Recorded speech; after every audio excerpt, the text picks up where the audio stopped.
Welcome back. Today we are going to discuss about the various steps of data manipulation.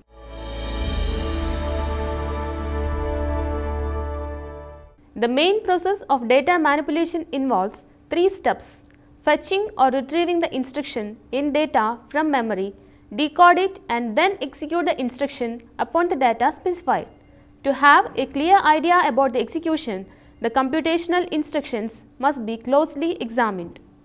This module describes the arithmetic and logic instruction. In this module, a brief description on the communication of computer with peripheral devices is also given. Arithmetic and logic instruction. This instruction consists of arithmetic, logic and shift operations.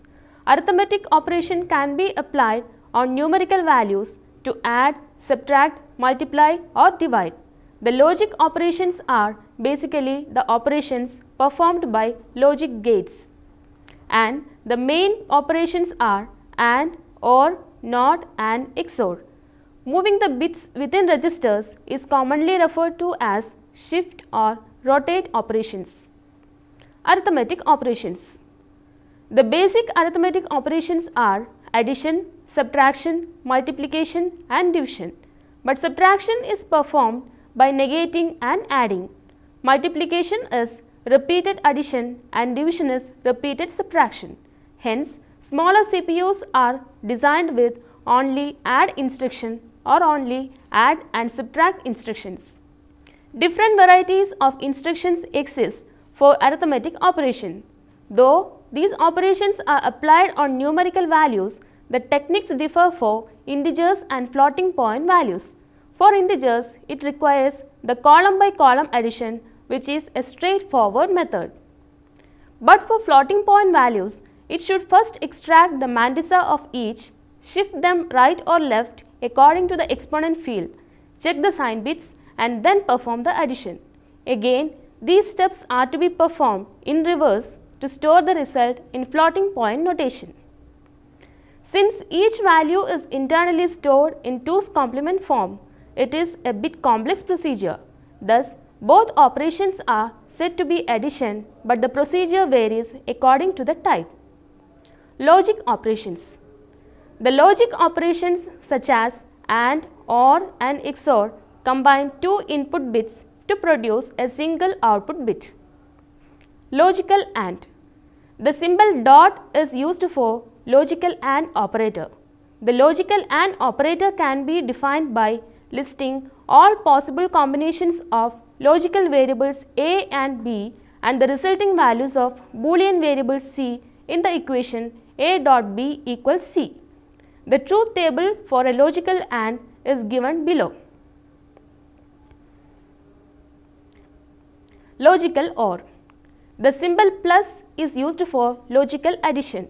The OR operation can be defined by listing all possible combinations of Boolean variables A and B and the resulting values of the Boolean variable C in the equation A plus B equals C.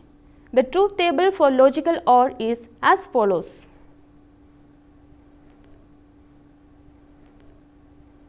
Logical XOR. The XOR or exclusive OR produces an output of 1 for odd numbers of 1s in the input. It is normally denoted by the symbol rounded plus. The truth table for the XOR operation is given below. These operations can be extended to operations that combine two strings of bits to produce a single output string by applying the basic operation to individual column bits.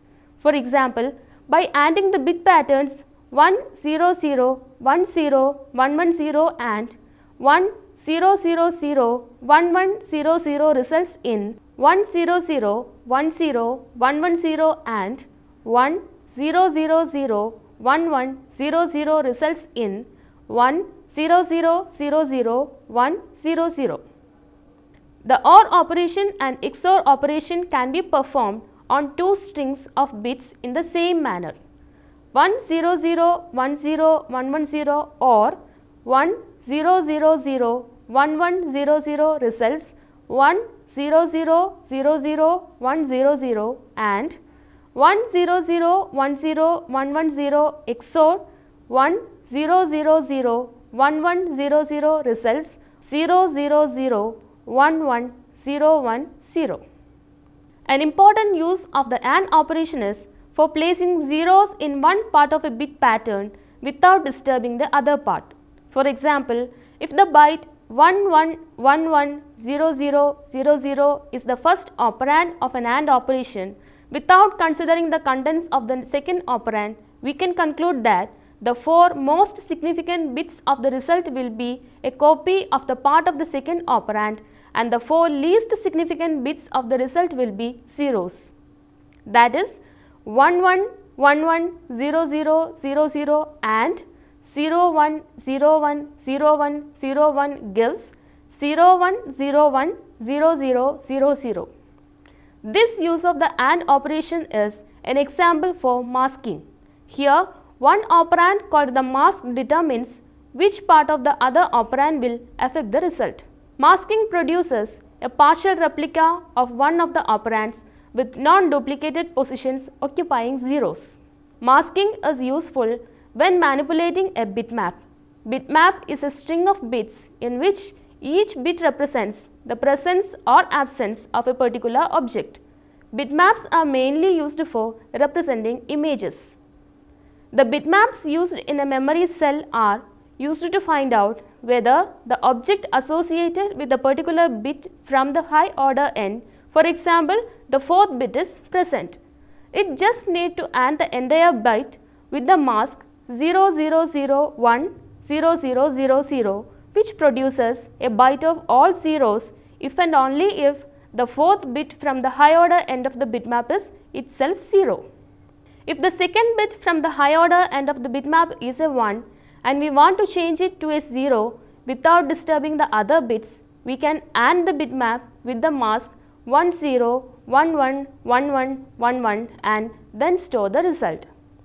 As the AND operation can be used to duplicate a part of a bit string by placing zeros in the non-duplicated part, the OR operation can be used to duplicate a part of a string while putting ones in the non-duplicated part.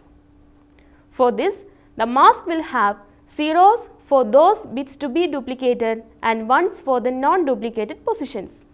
For example, ORing 11110000 produces ones in its most significant 4 bits, while the remaining bits have a copy of the least significant 4 bits of the other operand, that is 11110000 or 10101010 results 11111010. XOR operation is used in forming the complement of a bit string. XORing any byte with a mask of all ones produces the complement of the byte. Example 11111111 XOR 10101011 produces 01010100. Shift and rotate operations. These operations provide a means for moving bits within a register and are often used in solving alignment problems. These operations are classified by the direction of motion, right or left, and whether the process is circular. Consider a register containing a byte of bits. If it is shifted by 1 bit to the rightmost bit will fall off the edge and a hole appears at the leftmost end. Hence, the extra bit at the right end is placed in the hole at the left end. The result is a circular shift or a rotation. Another technique is discard the bit that falls off the edge and always fill the hole with a 0. This is referred to as logical shift. Such shift to the left can be used for multiplying 2's complement representations by 2.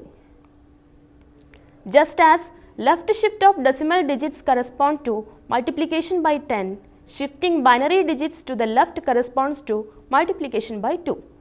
Division by 2 can be accomplished by shifting the binary strings to the right, but while shifting, the sign bit will be preserved. Hence, the shifts that leave the sign bit unchanged are sometimes called arithmetic shifts. but numerous variations exist for each arithmetic operation. Computer peripheral communication. The main memory and the CPU are considered to be the core of a computer. This core communicates with a wide variety of peripheral devices like mass storage systems, keyboards, mouse, printers, monitors, etc. and other computer. The peripherals connected to a computer need special communication links for interfacing them with the CPU because there exists difference between the CPU and the peripheral devices. The main differences are: peripherals are electromechanical and electromagnetic devices and their manner of operation is different from the operation of the electronic devices like CPU and memory. Therefore, a conversion of signal values is required. The data transfer rate of peripherals is usually slower than the transfer rate of the CPU and thus a synchronization mechanism may be needed. Data codes and formats in peripheral differ from the word format in the CPU and memory. The operating modes of peripherals are different from each other and each must be controlled so as not to disturb the operation of other peripherals connected to the CPU. To resolve these differences, computer systems include special hardware components between the CPU and peripherals to supervise and synchronize all input and output transfers. These components are called interface unit because they interface between the processor and the peripheral devices. Controller. Communication between a computer and other devices is handled through an intermediator called controller. The controller may consist of circuitry permanently mounted on the computer's motherboard, or it may be in the form of a circuit board that plugs into a slot on the motherboard. The controller connects through cables to peripheral devices or to some connector called ports. A controller translates messages and data back and forth between forms compatible with the internal characteristics of the computer and those of the peripheral device to which it is connected. Now, it has developed some standards such as USB and FireWire so that a single controller is able to handle a variety of devices rather than a different controller for each type of devices.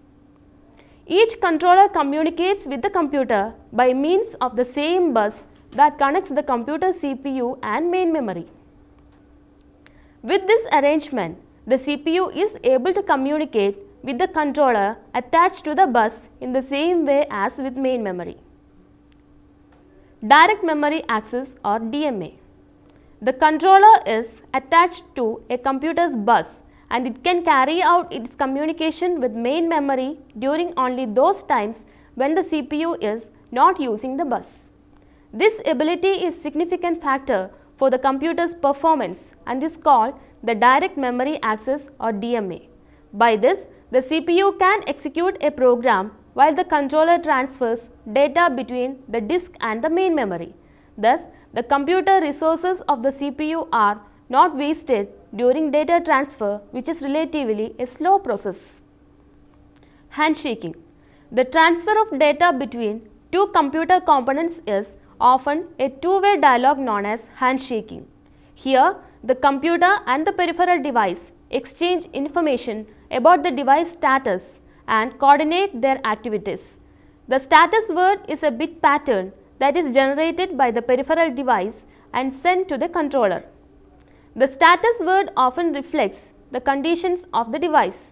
The status word is actually a bitmap and depending on the system, the controller responds to this status information itself or make it available to the CPU. Hence, the status word provides a mechanism to coordinate the communication with the peripheral devices. Modes of communication. Communication between computing devices is handled over two types of path, with parallel and serial. These refer to the manner in which signals are transferred from one to the other. In parallel communication, several signals are transferred at the same time using separate lines. Parallel communication is useful of transferring data rapidly but requires a relatively complex communication path. Data transfer through computer's internal bus is an example for this type of communication.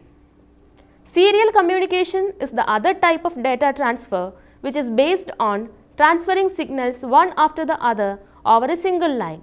Serial communication is popular because the data path is simpler than parallel communication. USB, Firewire and Ethernet connections by wire or radio broadcast are popular for serial communication system for shorter distances. For longer distances, traditional voice telephone lines are commonly used. The transfer of digital data over these lines is accomplished by first converting bit patterns into audible tones with the help of a modem, then serially transfers these tones over the telephone system and convert the tones back into bits by another modem. For high quality long distance communication, DSL or the digital subscriber line is the service provided by the telephone companies. DSL uses frequencies above the audible range to transfer digital data while leaving the lower frequency spectrum for voice communication. Other systems are cable television systems and satellite links through radio broadcast. Other architectures. There are some alternatives to the traditional machine architecture. Some of them are pipelining. Increasing only the execution speed may not improve a computer's performance. The actual goal is to improve the machine's throughput, which is the total amount of work the machine can accomplish in a given amount of time.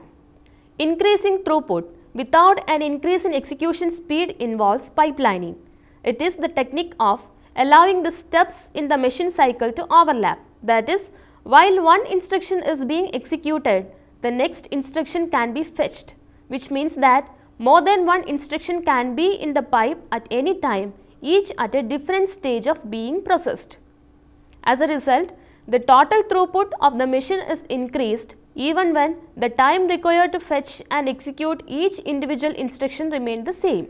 Modern machine designs use pipelining as capable of fetching several instructions at the same time and actually executing more than one instructions at a time. Multiprocessor machines. Pipelining can be viewed as a first approach toward parallel processing, but it actually needs more than one processing unit for actually need the performance of several activities at the same time. Today, a variety of computers are made using this idea. One technique is to attach several processing units, each as the CPU in a single processor machine, to the same main memory. Here, processor can proceed independently while coordinating their actions by leaving messages to one another in the shared memory cell. The traditional architecture is single instruction stream, single data stream or SISD architecture, in which a single processor executes a single instruction stream to operate on data stored in a single memory. There is an architecture called MIMD or multiple instruction stream, multiple data stream, in which when one processor is faced with a large task, it will store a program for part of that task in the common memory and then request another processor to execute it. Another multiprocessor architecture that link the processor together so that they execute the same sequence of instructions in unison, each with its own set of data. This is the single instruction stream, multiple data stream architecture. These are useful in applications in which same task must be applied to each set of similar items within a large block of data. Another approach to parallel processing is to construct large computers as combinations of smaller machines, each with its own memory and CPU. Within such an architecture, each of the small machines is arranged with its neighbor such that tasks assigned to the system can be divided among the individual machines. The original task can then be completed in much less time than would be required by a single processor machine. The manipulation of data involves different kinds of computational operations. The processing of data is carried out mainly by the operation within the ALU. Hence, this module gives an overview of the different operations such as arithmetic and logic operations along with shift operation. This module also covers the various components and techniques involved in the communication between computer and peripheral devices such as controller, DMA and handshaking. This module concludes by referring to the different processor architectures. 1. What are the different arithmetic operations performed by the ALU? Second, what are the logic operations that can be performed with an ALU? Third, what are the importance of logical exclusive OR? Fourth, compare the rotate and shift operations. Fifth, what is the role of a controller in communication with peripheral devices? Next, compare between serial and parallel communications. 7. What is meant by pipelining? Hope you enjoy this session. See you next time. Until then, bye.